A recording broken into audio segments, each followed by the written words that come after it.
ಆತ್ಮಿಕ ರೀತಿಯಲ್ಲಿ ಮೊದಲ ಗಿತ್ತಿ ಅಂದರೆ ಸಭೆ, ಮೊದಲಿಂಗನೆಂದರೆ ಯೇಸು ಕ್ರಿಸ್ತನೇ. ಆತನಿಗೆ ಸಭೆಯಲ್ಲಿ ಯಾವ ಸೌಂದರ್ಯವಾದರೂ ಕಂಡುಬರುತ್ತದೆಯೋ? ಆಲೋಚಿಸಿ ನೋಡ್ರಿ.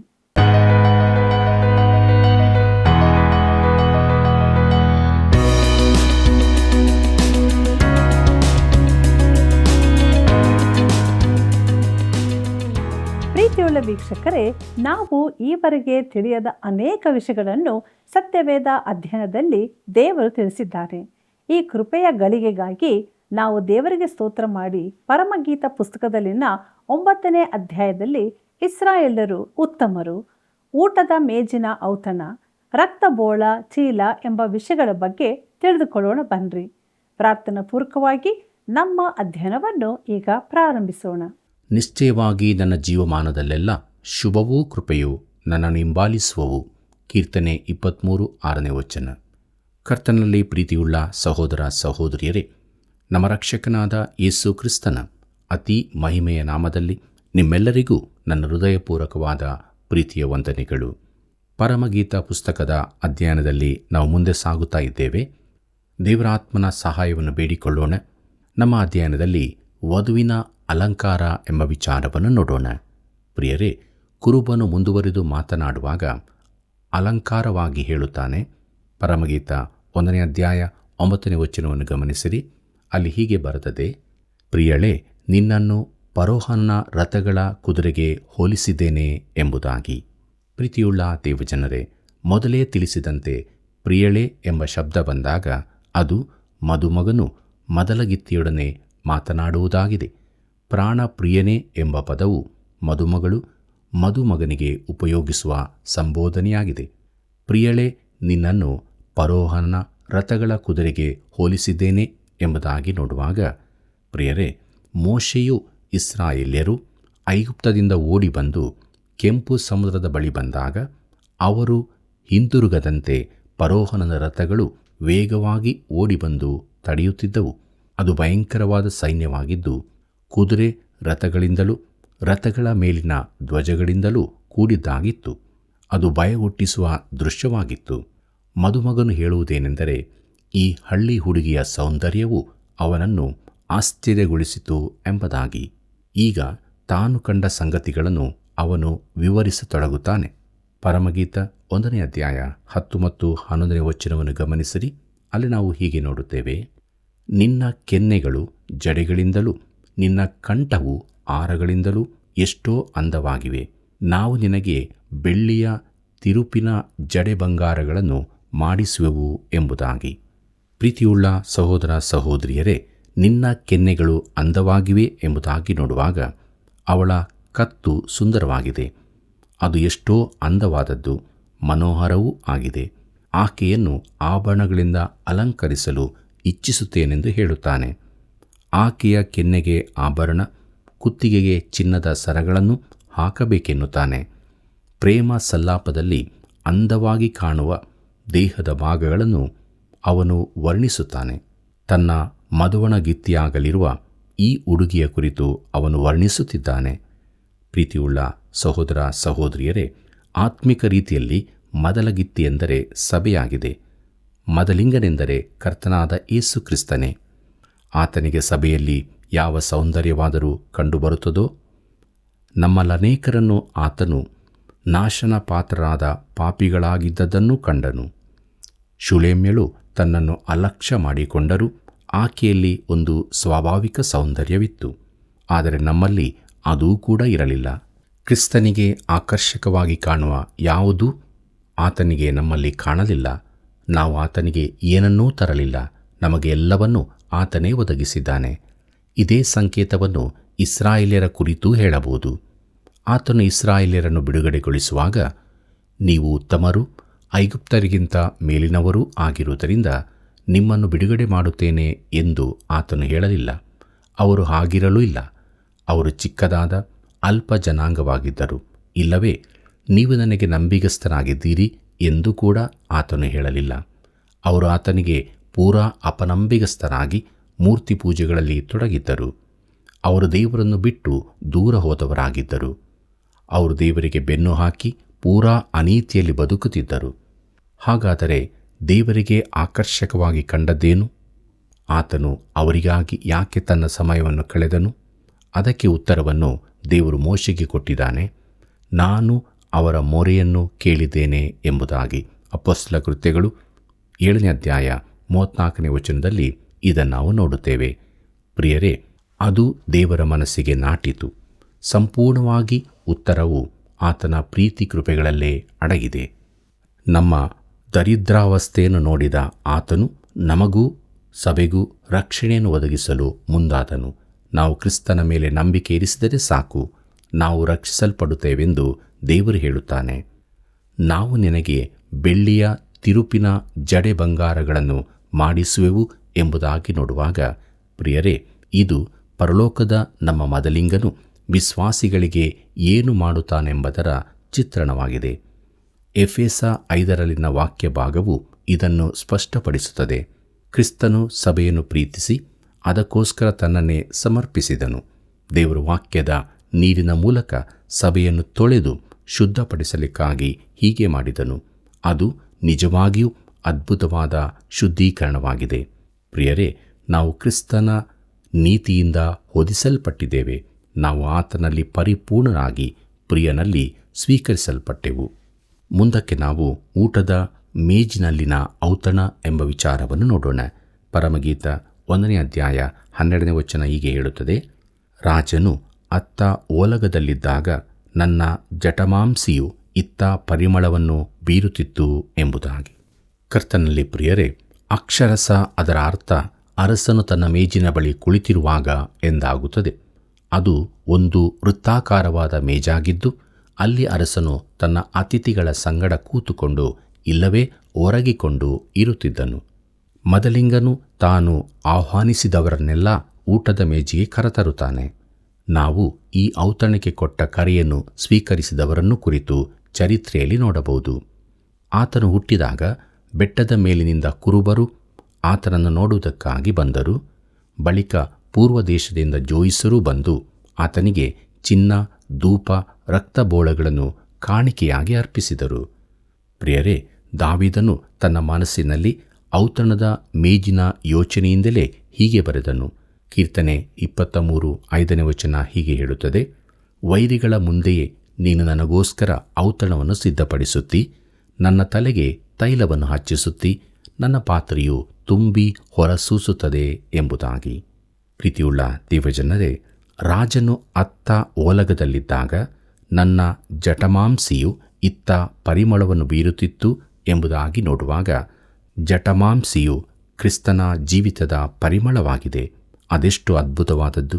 ಆತನೊಂದಿಗಿನ ಸಂಪರ್ಕದಿಂದಾಗಿ ಇದೇ ಪರಿಮಳವು ನಮ್ಮ ಜೀವಿತಗಳಲ್ಲಿಯೂ ಇರಬೇಕಿದೆ. ಆತನೊಂದಿಗೆ ಮೇಜಿನಲ್ಲಿ ಕುಳಿತಿರುವುದರಿಂದ ಇದು ನಮಗೆ ದೊರಕುತ್ತದೆ. ಪ್ರಿಯರೇ, ಕರ್ತನ ಭೋಜನದ ಸಂಸ್ಕಾರವು ಆತನೊಂದಿಗೆ ನಿಜವಾದ ಅನ್ಯೋನ್ಯತೆಯಲ್ಲಿರುವವರಿಗೆ ಇಂತಹ ಅತೀ ಪ್ರಾಮುಖ್ಯ ಸಂದರ್ಭವಾಗಿರುತ್ತದೆ. ಆದರೆ ಅದನ್ನು ಒಂದು ಆಚಾರವನ್ನಾಗಿ ಮಾತ್ರ ನೋಡುವವರಿಗೆ ಅದು ಯಾವ ಪ್ರಯೋಜನವನ್ನೂ ಕೊಡಲಾರದು. ಮುಂದಕ್ಕೆ ನಾವು ಎದೆಯ ಮೇಲಿನ ರಕ್ತಬೋಳದ ಚೀಲ ಎಂಬ ವಿಚಾರವನ್ನು ನೋಡೋಣ. ಈಗ ವಧುವು ಅತಿ ನಿಕಟವಾದ ಮತ್ತೊಂದನ್ನು ಹೇಳುತ್ತಿದ್ದಾಳೆ. ಅದನ್ನು ಕೇಳಿ ಓಡಬೇಡಿರಿ.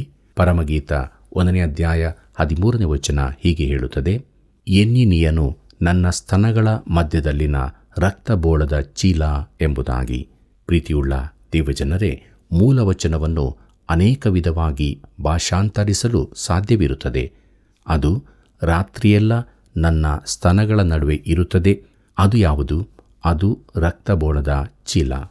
ಪ್ರೀತಿಯುಳ್ಳ ದೇವಜನರೇ, ವಿಶ್ವಾಸಿಗೆ ರಕ್ತಬೋಳದ ಚೀಲವೆಂದರೆ ಕ್ರಿಸ್ತನೇ ಆಗಿದ್ದಾನೆ. ಪಂಡಿತರು ಆತನಿಗೆ ತಂದಿದ್ದ ಕಾಣಿಕೆಗಳಲ್ಲಿ ಒಂದು ರಕ್ತಬೋಳವಾಗಿತ್ತು. ಕ್ರಿಸ್ತನು ಸತ್ತಾಗ ಯೋಸೇಪ, ನಿಕೋದೇಮರು ಆತನ ಶರೀರಕ್ಕೆ ಹಚ್ಚಲಿಕ್ಕಾಗಿ ರಕ್ತಬೋಳವನ್ನೂ ತಂದಿದ್ದರು.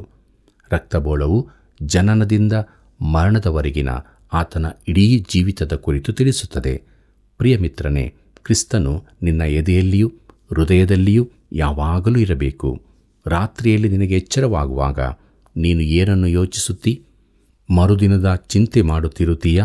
ನಾನು ಅನೇಕ ವೇಳೆ ಆ ರೀತಿ ಯೋಚಿಸಿರುತ್ತೇನೆ. ಆದರೆ ಆ ಯೋಚನೆಗೆ ಬದಲಾಗಿ ಅನೇಕ ಕಡೆಗೆ ತಿರುಗಿಕೊಳ್ಳುವುದು ಅತಿ ಅದ್ಭುತವಾಗಿರುತ್ತದೆ. ನನ್ನ ಪ್ರಿಯನು ನನಗೆ ರಕ್ತಬೋಳದ ಚೀಲದಂತಿದ್ದಾನೆ. ನಾನು ವಿಶ್ರಾಂತಿ ನಿದ್ದೆಗಳಲ್ಲಿರುವಾಗ ನನ್ನೆದೆಯಲ್ಲಿ ಹಿಡಿದಿಟ್ಟುಕೊಳ್ಳುತ್ತೇನೆ. ಪ್ರೀತಿಯುಳ್ಳ ದೇವಜನರೇ, ನನ್ನ ಸ್ನೇಹಿತನೊಬ್ಬನು ಹೀಗೆ ಹೇಳಿದ್ದಾನೆ, ನಾನು ರಾತ್ರಿ ಮಲಗಲು ಹೋಗುವಾಗ ಮುಸುಕು ಹಾಕಿಕೊಳ್ಳುವ ಮೊದಲು ಮೇಲಕ್ಕೆ ನೋಡಿ, ಕರ್ತನಾದ ಯೇಸುವೇ, ನಾನು ನಿನ್ನನ್ನು ಪ್ರೀತಿಸುತ್ತೇನೆ ಎಂದು ಹೇಳುತ್ತೇನೆ ಎಂಬುದಾಗಿ. ಪ್ರೀತಿಯುಳ್ಳ ದೇವಜನರೇ, ಕ್ರೈಸ್ತ ಜೀವಿತದ ಕುರಿತಾದ ಚಿಕ್ಕ ಚಿಕ್ಕ ತರಬೇತಿಗಳಲ್ಲಿ ಸಮಯ ಕಳೆಯುವ ನೀನು ಅಮೂಲ್ಯವಾದದನ್ನು ಕಳಕೊಳ್ಳುತ್ತಿದ್ದಿ. ಆತನನ್ನೇ, ಅಂದರೆ ಯೇಸು ಕ್ರಿಸ್ತನನ್ನು ನಿನ್ನ ಜೀವಿತದ ಪೂರ್ಣ ಉದ್ದೇಶವನ್ನಾಗಿಟ್ಟುಕೋ. ಆತನು ನಿನ್ನ ಜೀವಿತಕ್ಕೆ ಬೇಕಾದ ಉತ್ತೇಜನ, ಆಸಕ್ತಿ, ಅನ್ಯೋನ್ಯತೆ ಹಾಗೂ ಆನಂದಗಳನ್ನು ತರುತ್ತಾನೆ. ಆತನ ಕೃಪೆ, ಕನಿಕರ, ಪ್ರೀತಿಗಳೆಲ್ಲವೂ ನಿನ್ನದಾಗಿದೆ. ಆತನು ತಟ್ಟುತ್ತಿದ್ದಾನೆ, ಬಾಗಿಲು ತೆರೆ. ಪ್ರೀತಿಯುಳ್ಳ ದೇವಜನರೇ, ಮುಂದಕ್ಕೆ ನಾವು ಗೋರಂಟೆಯ ಹೂಗೊಂಚಲು ಎಂಬ ವಿಚಾರವನ್ನು ನೋಡೋಣ. ಮದಲಗಿತ್ತಿಯು ತನ್ನ ಮದಲಿಂಗನಲ್ಲಿ ತನಗಿರುವ ಸಂತಸವನ್ನು ಮತ್ತೂ ಹೇಳುತ್ತಾಳೆ. ಅದೇನೆಂಬುದಾಗಿ ನೋಡುವ. ಪರಮಗೀತ 1ನೇ ಅಧ್ಯಾಯ 14ನೇ ವಚನವನ್ನು ಗಮನಿಸಿರಿ. ಅಲ್ಲಿ ನಾವು ಹೀಗೆ ನೋಡುತ್ತೇವೆ, ನನ್ನ ನಲ್ಲನು ನನ್ನ ಭಾಗಕ್ಕೆ ಎನ್ನೆಗೆದಿಯ ತೋಟಗಳ ಗೋರಂಟೆಯ ಪೂಗೊಂಚಲು ಎಂಬುದಾಗಿ. ಕರ್ತನಲ್ಲಿ ಪ್ರಿಯರೇ, ಇಲ್ಲಿ ಹೇಳಿರುವ ಗೋರಂಟಿ ಎಂದರೆ ತುರಾಯಿ ಮರವನ್ನು ಸೂಚಿಸುತ್ತದೆ. ಇನ್ನೂ ಕೆಲವು ಮೂಲಗಳಲ್ಲಿ ಇದು ಹೆನ್ನ ಹೂ ಎಂದು ಇರುತ್ತದೆ. ಈ ಪುಸ್ತಕದಲ್ಲಿ ತಿಳಿಸಿರುವ ವಿವಿಧ ಗಿಡಗಳ ಕುರಿತು ಪಂಡಿತರು ಸಂಶೋಧನೆ ಮಾಡಿದ್ದಾರೆ. ತುರಾಯಿ ಮರವೆಂದರೆ ಪ್ಯಾಲೆಸ್ತೀನ್, ಟರ್ಕಿಗಳಲ್ಲಿ ವಿಪುಲವಾಗಿ ಬೆಳೆಯುವ ಮರವಾಗಿದೆ. ಇಲ್ಲಿ ಹೇಳಿದ ಗೋರಂಟಿಯ ಪೂಗೊಂಚಲು ಅಂದರೆ ಅರೇಬಿಯನ್ನರ ಹೆನ್ನಾ ಗಿಡದ್ದೇ ಎಂದು ಈಗ ಎಲ್ಲರೂ ಒಪ್ಪುತ್ತಾರೆ. ಆ ಮರದ ತೊಗಟೆಯ ಕಡುವಾದ ಬಣ್ಣ, ಎಲೆಗಳ ನಸು ಹಸಿರು ಬಣ್ಣ, ಬಿಳಿ ಹಳದಿ ಮಿಶ್ರಿತವಾದ ಹೂಗಳು ಇಲ್ಲಿ ತಿಳಿಸಿದ ಪರಿಮಳದಂತೆ ಮನಸ್ಸಿಗೆ ಹಿತವಾಗಿರುತ್ತದೆ. ಹೂಗಳು ದಟ್ಟವಾದ ಗೊಂಚಲುಗಳಾಗಿರುತ್ತವೆ. ಅದರಿಂದ ಹೊರಸೂಸುವ ಪರಿಮಳವು ಈಗಲೂ ಸೊಲೊಮೋನನ ಕಾಲದಲ್ಲಿದ್ದಷ್ಟೇ ಆಹ್ಲಾದಕರವಾಗಿದೆ. ಸ್ತ್ರೀಯರಿಗೆ ಈ ಹೂಗಳೆಂದರೆ ಬಲು ಇಷ್ಟ. ಅವುಗಳನ್ನು ಕೈಗಳಲ್ಲಿ ತೆಗೆದುಕೊಂಡು ಎದೆಗೆ ಅಪ್ಪಿಕೊಂಡು ತಮ್ಮ ಕೋಣೆಗಳಲ್ಲಿ ಸುಮಧುರ ಪರಿಮಳಕ್ಕಾಗಿ ಇಟ್ಟುಕೊಳ್ಳುತ್ತಾರೆ.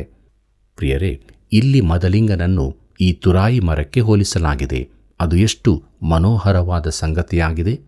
ನನ್ನ ಪ್ರಿಯನು ಎನ್ನೆದಿಯ ತೋಟಗಳಲ್ಲಿನ ಗೋರಂಟಿಯ ಪೂಗೊಂಚಲು ಎಂಬುದಾಗಿ ನಾವು ನೋಡಿದೆವು.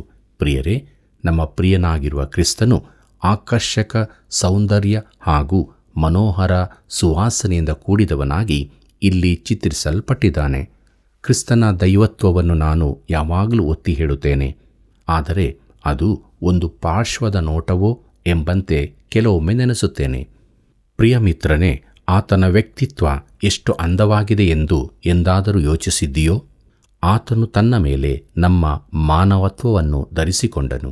ನಮ್ಮಂತೆಯೇ ಎಲ್ಲ ವಿಷಯಗಳಲ್ಲಿ ಶೋಧಿಸಲ್ಪಟ್ಟನು, ಆದರೆ ಪಾಪ ಮಾತ್ರ ಮಾಡಲಿಲ್ಲ. ಆತನಲ್ಲಿ ಯಾವ ಪಾಪವೂ ಇರಲಿಲ್ಲ. ಆತನೆಷ್ಟು ಅದ್ಭುತನಾಗಿದ್ದನು. ಆತನ ವ್ಯಕ್ತಿತ್ವದಲ್ಲಿ ಯಾವ ಕೊರತೆಯೂ ಇರಲಿಲ್ಲ. ಹಳೆ ಒಡಂಬಡಿಕೆಯಲ್ಲಿ ನೈವೇದ್ಯವು ಕ್ರಿಸ್ತನ ವ್ಯಕ್ತಿತ್ವದ ವಿಶೇಷತೆಯನ್ನು ತೋರಿಸುವಂಥದ್ದಾಗಿತ್ತು. ಅದು ಚೆನ್ನಾಗಿ ಶುದ್ಧಪಡಿಸಿದ ಗೋಧಿಯಾಗಿತ್ತು, ಎಂದೂ ದೊರಗಾಗಿರಲಿಲ್ಲ. ಪ್ರಿಯರೇ, ನಿಜವಾಗಿ ನೋಡಿದರೆ ನಾವೆಲ್ಲರೂ ಉಬ್ಬಿದವರಂತಿದ್ದೇವೆ. ಶಾರೀರಿಕವಾಗಿ ಅಲ್ಲದಿದ್ದರೂ ಮಾನಸಿಕವಾಗಿ ನಾವೆಲ್ಲರೂ ಒಂದಲ್ಲ ಒಂದು ರೀತಿಯಲ್ಲಿ ಸರಿಯಿಲ್ಲದವರೇ ಆಗಿದ್ದೇವೆ. ನಮ್ಮ ಪ್ರತಿಯೊಬ್ಬರಲ್ಲಿಯೂ ಒಂದೊಂದು ವಿಚಿತ್ರ ಸಂಗತಿಗಳಿರುತ್ತವೆ. ಒಬ್ಬನು ಮತ್ತೊಬ್ಬನೊಡನೆ ಮಾತನಾಡುವಾಗ ಹೀಗೆ ಹೇಳಿದನು, ನಮ್ಮ ಪ್ರತಿಯೊಬ್ಬರಲ್ಲಿಯೂ ವಿಚಿತ್ರತೆಗಳಿರುತ್ತವೆ ಎಂದು. ಮೊದಲಿನವನೆಂದನು, ನಾನದನ್ನು ನಂಬುವುದಿಲ್ಲ, ನನ್ನಲ್ಲೇನೂ ವಿಚಿತ್ರವಿಲ್ಲ ಎಂದು. ಆಗ ಇನ್ನೊಬ್ಬನೆಂದನು, ಸರಿ, ನಾನೊಂದು ಪ್ರಶ್ನೆ ಕೇಳುತ್ತೇನೆ. ನೀನು ನಿನ್ನ ಕಾಫಿಯನ್ನು ಕದಡಿಸುವುದು ಬಲಗೈಯಿಂದಲೋ ಎಡಗೈಯಿಂದಲೋ? ಅವನೆಂದನು, ಬಲಗೈಯಿಂದ. ಅದೇ ನಿನ್ನಲ್ಲಿನ ವಿಚಿತ್ರ ವಿಷಯ. ಹೆಚ್ಚಿನವರು ಚಮಚ ಉಪಯೋಗಿಸ್ತಾರೆ ಎಂದು. ಪ್ರಿಯ ಸ್ನೇಹಿತನೇ, ನೀನು ಯೇಸುವಿನಲ್ಲಿ ತೃಪ್ತಿ ಹೊಂದಿದೆಯೋ? ಅನೇಕರು ಈ ತೃಪ್ತಿ ಹೊಂದಿಲ್ಲವೆಂದು ನೆನೆಸುತ್ತೇನೆ. ಹೊಂದಿದವರಾಗಿದ್ದರೆ ಬೇರೆ ವಿಚಾರಗಳಲ್ಲಿ ತೃಪ್ತಿಯನ್ನು ಹುಡುಕುತ್ತಾ ಓಡಾಡುತ್ತಿರಲಿಲ್ಲ. ಜನರು ಯಾವಾಗಲೂ ಹೊಸದನ್ನು ಹುಡುಕುತ್ತಾ ಅಲ್ಲಿ ಇಲ್ಲಿ ಹುಡುಕಾಡುತ್ತಿದ್ದಾರೆ. ಅನೇಕ ವೇಳೆ ಸತ್ಯವೇದ ಅಧ್ಯಯನದ ವಿಧಾನಗಳಲ್ಲಿ ನಾವು ಮುಳುಗಿ ಕರ್ತನಾದ ಯೇಸುಕ್ರಿಸ್ತನನ್ನೇ ಮರೆಯುತ್ತೇವೆ. ಆತನೆಷ್ಟು ಅದ್ಭುತನು! ನನ್ನ ನಲ್ಲನು ನನ್ನ ಭಾಗಕ್ಕೆ ಎನ್ನೆದಿಯ ತೋಟಗಳ ಗೋರಂಟಿಯ ಪೂಗೊಂಚಲು ಎಂಬುದಾಗಿ ನಾವು ನೋಡಿದೆವು. ಪ್ರಿಯರೇ, ಈ ಗೋರಂಟಿಯ ಪೂಗೊಂಚಲಲ್ಲಿ ಇನ್ನೊಂದು ಆಸಕ್ತಿಯ ಸಂಕೇತವೂ ಇದೆ. ಕರ್ತನಾದ ಯೇಸು ಕ್ರಿಸ್ತನ ಅದ್ವಿತೀಯತೆಯ ಕುರಿತು ಸತ್ಯವೇದದಲ್ಲಿ ತುಂಬ ಒತ್ತು ಕೊಡಲ್ಪಟ್ಟಿದೆ. ಆತನು ತಂದೆಯ ಒಬ್ಬನೇ ಪುತ್ರನು, ಆತನೊಬ್ಬನೇ ಒಳ್ಳೆಯ ಕುರುಬನು, ಆತನೊಬ್ಬನೇ ನಿಜವಾದ ದ್ರಾಕ್ಷಿ ಬಳ್ಳಿ, ಆತನೊಬ್ಬನೇ ಲೋಕದ ಬೆಳಕು, ತಂದೆಯ ವಿಧೇಯ ಸೇವಕನು ಆತನೊಬ್ಬನೇ, ಪಾಪಕ್ಕೆ ಪ್ರಾಯಶ್ಚಿತ್ತ ಆತನೊಬ್ಬನೇ, ಆತನು ಒಬ್ಬನೇ ಮಾರ್ಗವೂ ಸತ್ಯವೂ ಜೀವವೂ ಆದವನು. ಈ ಏಕತೆಯಲ್ಲಿ ಎಂದೂ ಅಳಿಯದ ಪರಿಪೂರ್ಣತೆಯೂ ಇರುತ್ತದೆ. ಆತನು ಪರಿಮಳದ ಹೂವಿನ ಗೊಂಚಲು. ಆತನಲ್ಲಿ ಏಕತೆ ಮಾತ್ರವಲ್ಲ, ಎಲ್ಲವೂ ಇರುತ್ತದೆ. ದೇವರ ಕುರಿಮರಿಯಲ್ಲಿ ಅಗಣಿತವಾದ ಕೃಪೆಯೂ ವಾಸವಾಗಿದೆ. ಆತನಲ್ಲಿ ನಾವು ಅಬ್ರಹಾಮನ ನಂಬಿಕೆಯನ್ನು, ಯಾಕೋಬನ ಒಡಂಬಡಿಕೆ, ಮೋಶೆಯ ದೀನತ್ವ, ಎಲಿಯನ ಆಸಕ್ತಿ, ಯೋಬನ ಪರಿಶುದ್ಧತೆ, ಯೋಹಾನನ ಪ್ರೀತಿ ಎಲ್ಲವನ್ನೂ ಕಾಣುತ್ತೇವೆ. ಆತನಲ್ಲಿ ಎಲ್ಲವೂ ಪೂರ್ಣವಾಗಿ ಪರಿಪೂರ್ಣವಾಗಿಯೂ ಇವೆ. ಆತನಲ್ಲಿ ಸತ್ಯತೆ, ನೀತಿವಂತಿಕೆ, ಜ್ಞಾನ, ಪ್ರೀತಿ, ಕನಿಕರ, ಸ್ನೇಹ, ಗಾಂಭೀರ್ಯ, ಬಲ, ಸಾರ್ವಭೌಮತೆ, ದೀನತೆ, ತಾಳ್ಮೆ, ನಂಬಿಕೆ, ಆಸಕ್ತಿ, ಧೈರ್ಯ, ಪರಿಶುದ್ಧತೆ ಹಾಗೂ ಎಲ್ಲ ಕೃಪೆಗಳು ಅಡಕವಾಗಿವೆ.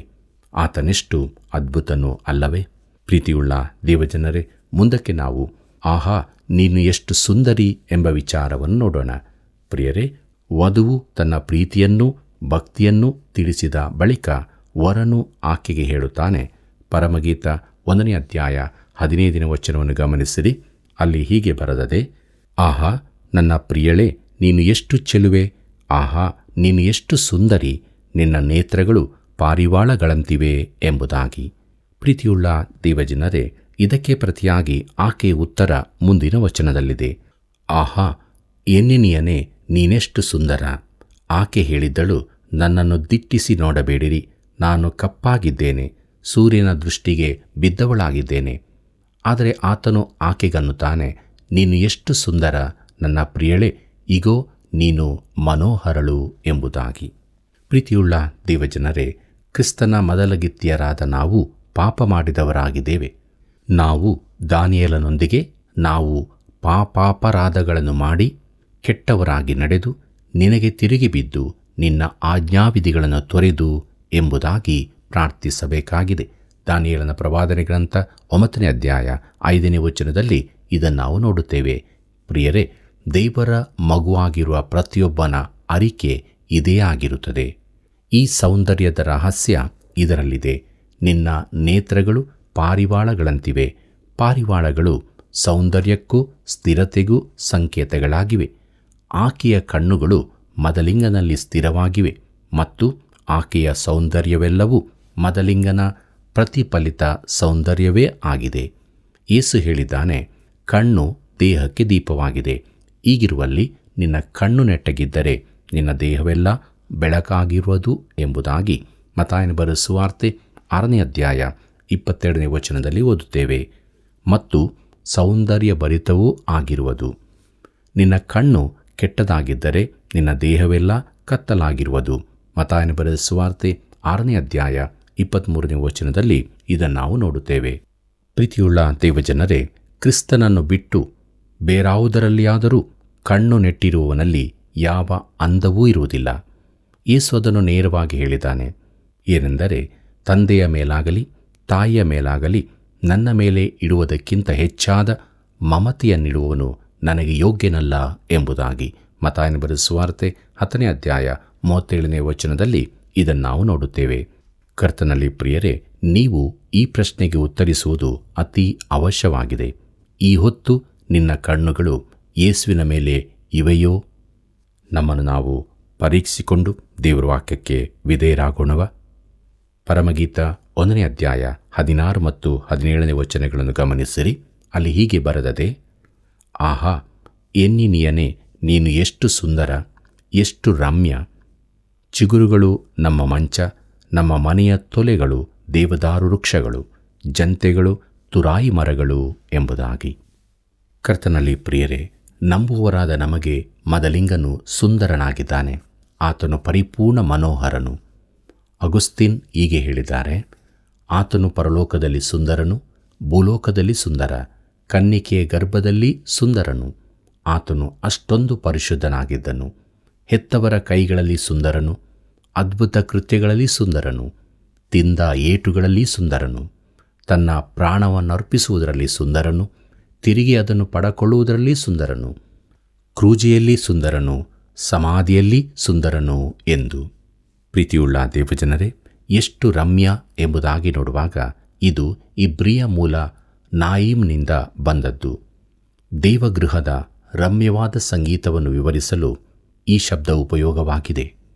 ಯೆಹೋವನು ಒಳ್ಳೆಯವನು, ಆತನ ನಾಮವನ್ನು ಕೊಂಡಾಡಿರಿ, ಅದು ಮನೋಹರವಾಗಿದೆ ಎಂಬುದಾಗಿ ಕೀರ್ತನೆ 135 3ನೇ ವಚನದಲ್ಲಿ ನೋಡುತ್ತೇವೆ. ಕರ್ತನಲ್ಲಿ ಪ್ರಿಯರೇ, ಕ್ರಿಸ್ತನು ಮನೋಹರನಾದವನು, ಆತನು ಪ್ರೀತಿಪಾತ್ರನು. ಕರ್ತನಾದ ಯೇಸುವಿನಿಂದ ಯಾರಾದರೂ ದೂರ ಯಾಕೆ ಓಡಿ ಹೋಗುತ್ತಾರೆ? ಆತನು ಎಷ್ಟೋ ಅದ್ಭುತನು. ಈ ಪದವು ಲೌಕಿಕ ಸ್ನೇಹಿತನನ್ನು ತಿಳಿಸಲಿಕ್ಕೂ ಉಪಯೋಗಿಸಲ್ಪಟ್ಟಿದೆ. ದಾವೀದನು ತನ್ನ ಪ್ರಾಣ ಸ್ನೇಹಿತನಾದ ಯೋನಾತಾನನ ಕುರಿತು ಹೇಳುತ್ತಾನೆ: ಯೋನಾತಾನನೇ, ನನ್ನ ಸಹೋದರನೇ, ನಿನಗೋಸ್ಕರ ನನ್ನಲ್ಲಿ ಬಹು ಸಂಕಟ ಉಂಟಾಗಿದೆ, ನೀನು ನನಗೆ ಬಹು ಮನೋಹರನಾಗಿದ್ದೀ ಎಂಬುದಾಗಿ. ಇದನ್ನು ನಾವು 2 ಸಮುವೇಲ 1ನೇ ಅಧ್ಯಾಯ 26ನೇ ವಚನದಲ್ಲಿ ಓದುತ್ತೇವೆ. ಚಿಗರುಗಳು ನಮ್ಮ ಮಂಚ ಎಂಬುದಾಗಿ ನೋಡುವಾಗ ಪ್ರಿಯರೇ, ಮಂಚ ಎಂಬುದು ಬೇರೆ ಸೂಕ್ತ ಶಬ್ದ ದೊರಕದಕ್ಕಾಗಿ ಉಪಯೋಗಿಸಲ್ಪಟ್ಟದ್ದು. ಅದು ನಿಜವಾಗಿ ಊಟಕ್ಕೆ ಕೂತಲ್ಲಿ ಒರಗು ಮಂಚವಾಗಿದೆ. ವಿಶೇಷವಾಗಿ ವಿವಾಹದ ಔತಣ ಸಂದರ್ಭದಲ್ಲಿ ಇವುಗಳನ್ನು ಹೂ ಮತ್ತು ಹಸಿರು ಎಲೆಗಳಿಂದ ಅಲಂಕರಿಸುತ್ತಾರೆ. ಈ ಘಟನೆ ಯೆರೂಸಲೇಮಿನದಾಗಿದ್ದರೆ ಇದು ನಿಜವಾಗಿ ಈ ಒರಗು ಮಂಚವಾಗಿದೆ. ಕರ್ತನಲ್ಲಿ ಪ್ರಿಯರೇ, ಎ.